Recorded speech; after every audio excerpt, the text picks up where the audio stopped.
Donde está la bibliothèque? J'espère que toi, derrière ton écran, tu te portes bien, que tu as passé une bonne journée, une bonne semaine et que tu es confortablement installé devant cette vidéo. Aujourd'hui à Team, on se retrouve pour parler du tout premier épisode de la saison 8 de Flash et du coup le tout premier épisode du crossover Armageddon qui a été diffusé aux US aujourd'hui au moment où je tourne cette vidéo et techniquement au moment où elle sort ou au moment où vous la regardez si vous la regardez le jour même bien évidemment. Avant qu'on ne commence la vidéo, comme d'habitude, n'oubliez pas le petit pouce bleu pour me soutenir, l'abonnement si ce n'est pas déjà fait. Et si tu aimes le contenu global de la chaîne, on est de plus en plus nombreux dans la communauté, alors ça fait extrêmement plaisir. Un grand merci à tous ceux et celles qui n'arrêtent pas de soutenir. Sur ce, sans plus tarder, sans perdre une seule seconde de plus, let's go!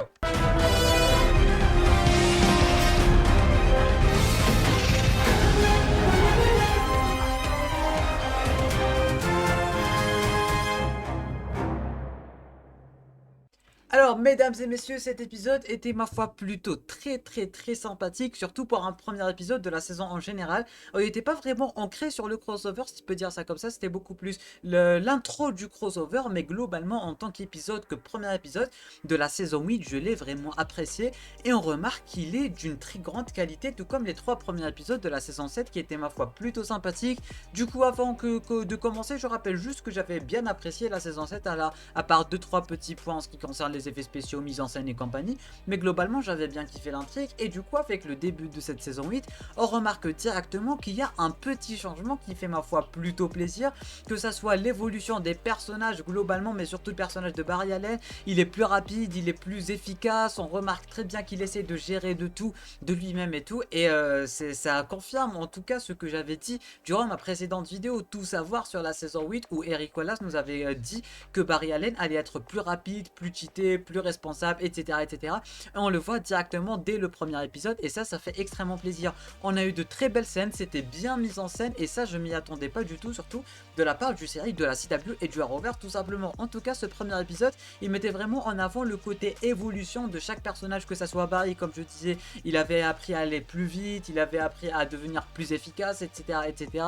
Que ça soit Caitlyn qui va enfin se décider d'aller de l'avant après la mort de Ronnie qui date maintenant de 6 ans, voire 7 ans si je dis pas de bêtises, et du coup elle va enfin se décider à sortir avec quelqu'un maintenant, Killer Frost de même, Chester aussi qui a légèrement évolué, Iris n'en parlons même pas, elle a maintenant monté son propre business, le Central City Citizen, désolé pour la notification, le Central City Citizen avec plein de membres, avec une émission de télé, avec son nouveau look, sa nouvelle coupe de cheveux, sa nouvelle couleur de cheveux.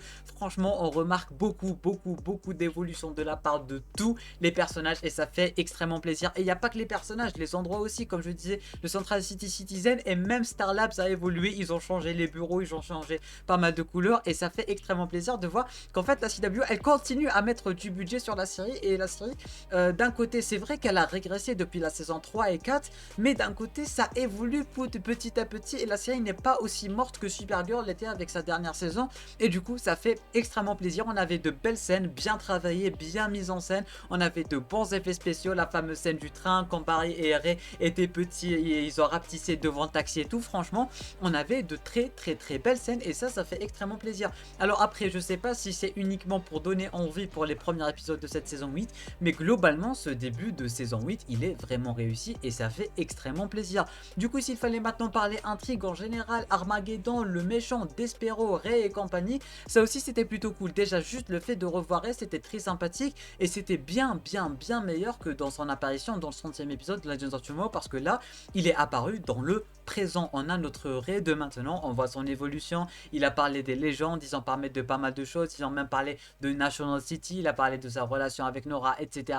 et du coup c'était plutôt sympathique de le revoir là maintenant tout de suite, comment il a évolué. Il est toujours le petit crack qu'il était, voilà, petit costard, plus costume et tout, il était invité à l'événement à Central City, c'était plutôt sympathique globalement. Franchement Ray, j'ai adoré son petite apparition malgré que c'était vraiment très petit, c'était un peu comme l'apparition de Deagle durant la saison précédente. Franchement c'était à peu près ça, mais globalement c'était sympathique. En ce qui concerne le méchant Despero et toute l'intrigue en général de ce fameux crossover Armageddon, je vais pas vous le cacher que ça m'intrigue vraiment, vraiment, vraiment beaucoup, parce que j'ai l'impression que c'est en train de nous proposer ce que Crisis on Infinite Earths n'a pas pu nous proposer tout simplement. Et ça me fait plaisir parce que tu vois, déjà de base, dès qu'on a vu, dès l'intro de l'épisode, on était à Central City en 2031, si je dis pas de bêtises. Déjà, on était dans une ambiance futuriste et apocalyptique, et c'est ça que j'aurais aimé voir dans les crossovers Crisis on Infinite Earths et compagnie. C'est ça que j'aime. Vous savez que j'aime bien quand c'est tendu, les ambiances apocalyptiques, post-apocalyptiques, les délires de futur, ceci va se passer dans le futur, lui il va devenir mauvais et tout. Et du coup, Despero il est directement apparu dans le futur et directement on a vu son look des comics, parce que ça m'intriguait à un niveau pas croyable.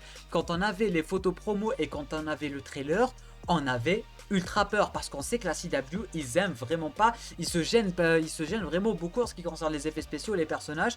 Et du coup, un personnage badass, charismatique, puissant, fort et alien et tout, il le transforme en humain, tu vois, parce que déjà de base Despero c'est un alien, il est grand, il est rouge un peu comme Quad dans Batten avec un œil ici. Et quand on avait les photos promo, bah c'est un mec avec un gilet quoi, tu vois, du coup c'est pas ouf. Mais là on a vu durant l'épisode qu'ils ont juste pas voulu nous montrer son look officiel, que ça soit dans le trailer et dans les photos promo tout simplement. Du coup on a vu son vrai look et il peut se transformer, et ça fait plaisir. Et sa transformation elle est tout sauf mal faite, contrairement à Fuerza la saison précédente qui était vraiment très mal faite. Cette fois-ci il est super beau, il est stylé, et ils ont osé le transformer et tout. Et du coup ça prouve encore une fois ce que je disais, c'est que cette saison 8 en fait ça a l'air vraiment d'aller mieux, si je peux dire ça comme ça, en ce qui concerne la série. Peut-être dû au fait que si Supergirl n'existait plus, alors économie Supergirl qui vend en flash, je sais pas. Mais en tout cas on a eu de très belles scènes, on a eu de l'évolution des personnages et l'intrigue en général d'Armageddon, je vais pas vraiment vous le cacher que ça m'intrigue vraiment. Et je voulais pas faire le jeu de mots exprès, mais vraiment l'intrigue d'Armageddon m'intrigue à un niveau pas croyable, parce que j'aime bien les délires de futur, de passé, de voyage dans le temps, d'apocalypse, d'Armageddon et tout, parce que on a juste Despero qui est venu au présent pour tuer Barry Allen, parce que c'est Barry qui va mettre un terme à la Terre, du moins qui va provoquer l'Armageddon, qui va provoquer la fin du monde. C'est Barry lui-même qui va provoquer la fin du monde. Et il nous a montré une petite scène où Barry était en train de courir un peu à la Snyder Cut. Dès qu'il court, plus il court, plus on voit la Terre se casser et tout. Et c'était super stylé, parce que c'est ça que je voulais voir dans Crisis on Infinite Earths, tu vois, le fameux combat contre Reverse Flash dans la Speed Force, le fameux Barry Allen tout craqué du futur et tout. Et c'est ce qu'on est en train de voir. On a eu vraiment une toute mini scène de quelques secondes quand Despero était en train de montrer le futur à Barry et tout, mais c'était vraiment très sympathique. Alors globalement c'était pas vraiment ancré sur Armageddon ni sur le début de la saison 8 en général, mais on va dire que c'était entre les deux. D'un côté c'était un peu l'introduction d'Armageddon, et d'un côté c'était un peu l'introduction de la saison 8, notamment les fameux méchants là avec Joker et compagnie et tout. C'était super cool, la scène où Barry était en train de se battre contre eux.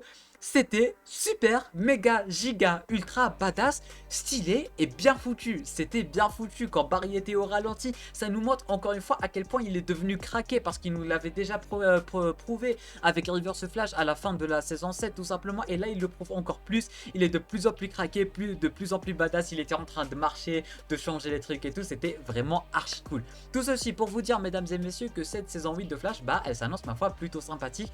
Et ce crossover s'annonce ma foi plutôt sympathique, surtout qu'on a vraiment eu une toute petite introduction du genre Despero. Il est venu, il a dit à Barry, tu as 7 jours pour me prouver que tu es quelqu'un de bien. Ça s'arrête là et on va rien voir de plus.